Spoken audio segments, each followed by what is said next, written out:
अस्सलामुअलैकुम class, welcome to GS academy. आज हम क्लास 9 चैप्टर नंबर 1 तालीम के तसव्वुरात कॉन्सेप्ट ऑफ एजुकेशन में मौजूद तमाम शॉर्ट क्वेश्चंस के आंसर्स को हल करेंगे। तो आइए चलते हैं अपनी वीडियो की तरफ।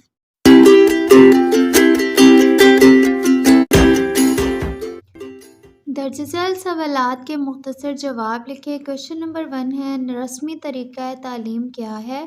यानी वो कह रहे हैं रस्मी तरीक़ा तालीम को डिफ़ाइन करें। और तो आइए चलते हैं अपने जवाब की तरफ। तो जी प्यारे बच्चों, क्वेश्चन नंबर 1 का आंसर है रस्मी तरीक़ा तालीम से मुराद वो तालीम है जो स्कूलों, कॉलेजों और यूनिवर्सिटियों में दी जाती है। ऐसी तालीम के लिए बाकायदा तालीमी इदारों, तालीमी बोर्ड और निसाब तालीम का तयन किया जाता है। यानी वो कह रहे हैं ऐसी तालीम जो स्कूलों और कॉलेजों में दी जाती है, ऐसी तालीम के लिए बाकायदा तालीमी इदारों और तालीमी बोर्ड्स और निसाब तालीम की पहचान की जाती है, वो रस्मी तरीक़ा तालीम कहलाती है। इसके साथ ही क्वेश्चन नंबर 1 का आंसर यहीं कंप्लीट होता है। अब हम चलते हैं क्वेश्चन नंबर 2 की तरफ। तो जी प्यारे बच्चों, क्वेश्चन नंबर 2 है, गैर रस्मी तरीक़ा तालीम से क्या मुराद है? यानी गैर रस्मी तरीक़ा तालीम कौन सा होता है, हमने उसके बारे में डिफ़ाइन करना है। तो आइए चलते हैं क्वेश्चन नंबर 2 के आंसर की तरफ।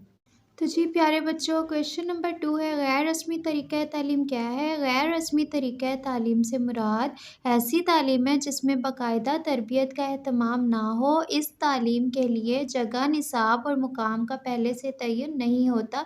यानी ये किसी भी जगह पर तालीम दी जा सकती है और इसके लिए किसी तरबियत या करिकुलम का एहतमाम करने की ज़रूरत नहीं होती। इसके साथ ही क्वेश्चन नंबर 2 का आंसर यही कंप्लीट होता है। अब हम चलते हैं क्वेश्चन नंबर 3 की तरफ।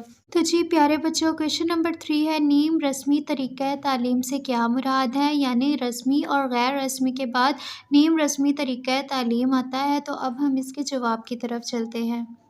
तो जी प्यारे बच्चों, क्वेश्चन नंबर 3 है, नीम रस्मी तरीक़ा तालीम क्या है? तो बेसिकली बाज़ औक़ात मुख्तलिफ़ उस्ताज़ा से जुज़ वक्ती काम लेकर तलबा के लिए मुख्तलिफ़ कोर्सेज़ की तदरीस का एहतमाम किया जाता है। ये तालीम भी रस्मी तालीम ही का हिस्सा होती है। तालीमी मकासद और निसाब भी तयशुदा होता है, लेकिन बाकायदा तालीमी इदारों का क़याम अमल में नहीं लाया जाता। ऐसा तरीक़ा तालीम नीम रस्मी तरीक़ा तालीम कहलाता है। यानी वो कहना चाहते हैं कि बाज़ उस्ताज़ा ऐसे होते हैं जिन पर मुख्तलिफ़ उस्ताज़ा से जुज़ वक्ती काम लेकर तलबा के लिए कोर्सेज़ की तदरीस का एहतमाम किया जाता है। और ये तालीम भी रस्मी तालीम का एक हिस्सा होती है, क्योंकि कोर्सेज़ का काम करिकुलम के मुताबिक होता है और तालीमी निसाब और मकासद भी पहले से डिसाइडेड होते हैं। उसके बाद तमाम इदारों का क़याम अमल में नहीं लाया जाता। ऐसी तरीक़ा तालीम नीम रस्मी तरीक़ा तालीम कहलाता है। क्वेश्चन नंबर 3 का आंसर यही कंप्लीट होता है। अब हम चलते हैं क्वेश्चन नंबर 4 की तरफ।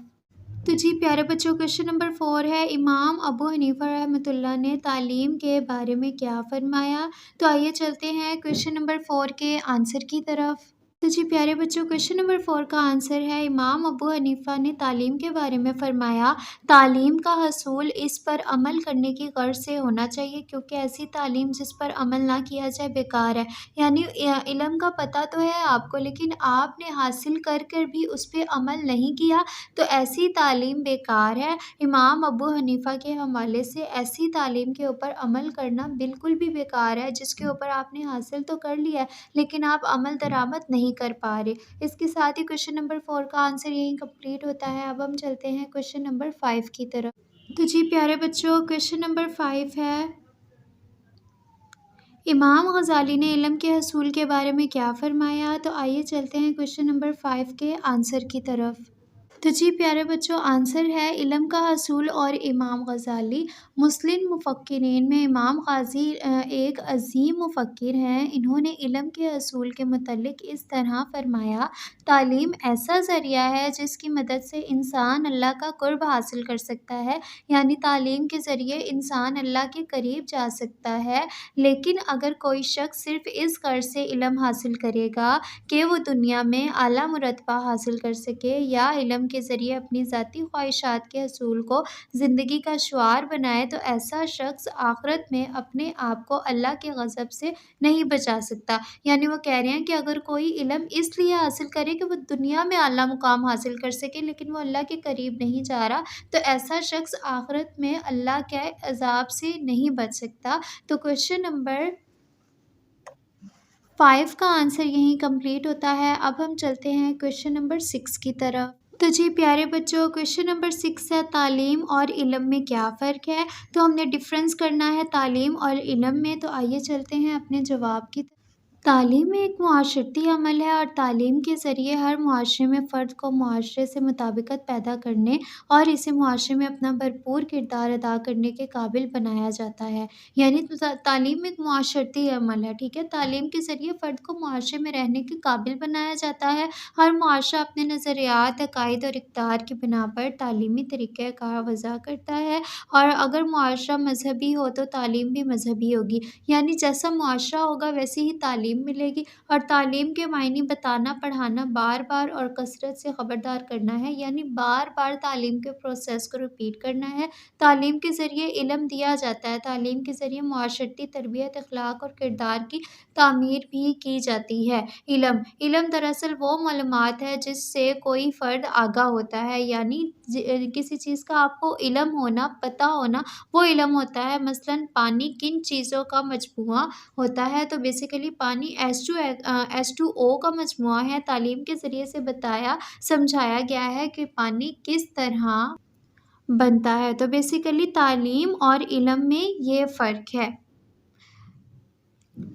علم کے بغیر تعلیم ادھوری ہے اور تعلیم کے بغیر علم بھی مناسب اہمیت کا حامل نہیں ہے۔ تعلیم کے ذریعے علم پر عمل ہوتا ہے اور وہ مفید اور کارآمد ثابت ہوتا ہے۔ یعنی علم کے بغیر تعلیم ادھوری ہے۔ اگر علم نہیں ہوگا تو آپ تعلیم کیسے حاصل کرو گے، اور تعلیم نہیں ہوگی تو علم کیسے حاصل کرو گے؟ تو تعلیم کے ذریعے علم پر عمل ہوتا ہے اور مفید کار ثابت ہوتا ہے۔ اس کے ساتھ ہی یہ کوشچن کمپلیٹ ہوتا ہے۔ اب ہم چلتے ہیں کوشچن نمبر 7 کی طرف۔ تو جی پیارے بچوں، کوشچن نمبر 7 ہے تعلیم کی 3 تعریفیں بیان کریں۔ یعنی ہم نے تعلیم کی 3 ڈیفینیشنز لکھنی ہے۔ تو آئیے چلتے ہیں کوشچن نمبر 7 کے آنسر کی طرف۔